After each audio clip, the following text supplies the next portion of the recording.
Ever thought of owning a high-end luxury car with just a fraction of its original price tag? Today, I got two of them. E-Class Cabriolet and open-top cruiser versus sporty coupe that you can take to the track. Without further ado, let's dive into it. And this here is the 2012 E-Class Cabriolet. So you might have probably realized that this is slightly sportier than its four-door counterparts. And you'll be right to think that. All Mercedes E-Class or C-Class back in the day with two-door or coupe or cabriolet style are often more sportier to drive. They have that sportier edge over the four-door siblings. However, this car is not about 0 to 60, it's about smooth, refinement and luxury.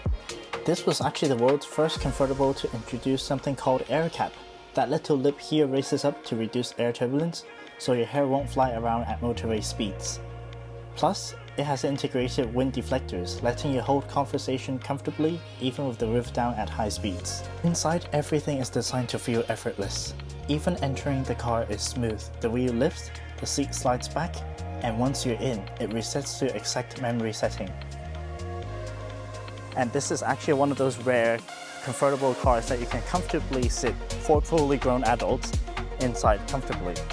Mercedes actually put in the time and effort to design this car with heritage in mind. So from this simple line here, you might just think, oh, it's just a design language that Mercedes back then had. But no, this actually is a homage to the Mercedes-Benz models back in the 1950s, where on the side of the car, on top of the wheels, they would have these bubble-shaped thing called pontons. And this is a homage to that. So speaking of refinement about this car, so of course everything needs to be effortless. So although the engine is not the most powerful, but it delivers whenever you need them to. It's smooth power delivery, so it's not jerky and all that. If you're looking for a car that's comfortable to drive every day, that can go long distance very smoothly, quietly, you can enjoy some nice weather, this car is probably for you.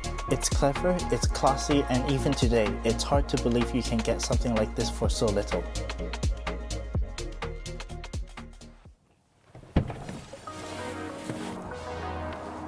So this is the original BMW M2.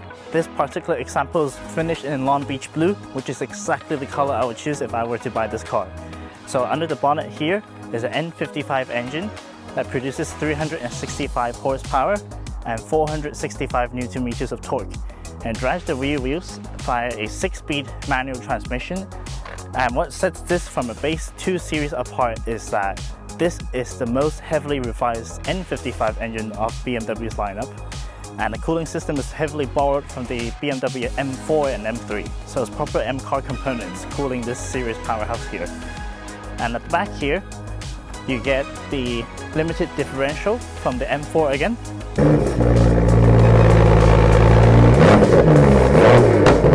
This car will accelerate 0 to 60 from just only 4.5 seconds, so it's no slouch. And visually, it's just so different. Like, look at this, like this aggressive styling in front here. And then the wide body arches from the back, it just makes the whole thing a lot more aggressive. So if you're a car enthusiast, especially if you like BMWs, this is the car to look out for. So in the M2 here, you feel very compact and very sporty at the same time. So everything here is angled slightly towards the driver, so you feel very driver focused. M steering wheel enhances that sportiness feeling. So this is not your ordinary 2 series steering wheel. It has an M logo here and an M stitching all around, and finishing upper leather makes it even more sporty. The short throw manual feels sharp and you get real M details everywhere. This particular example's been upgraded too, with Alcantara carbon fiber trim and those gorgeous BBS rims.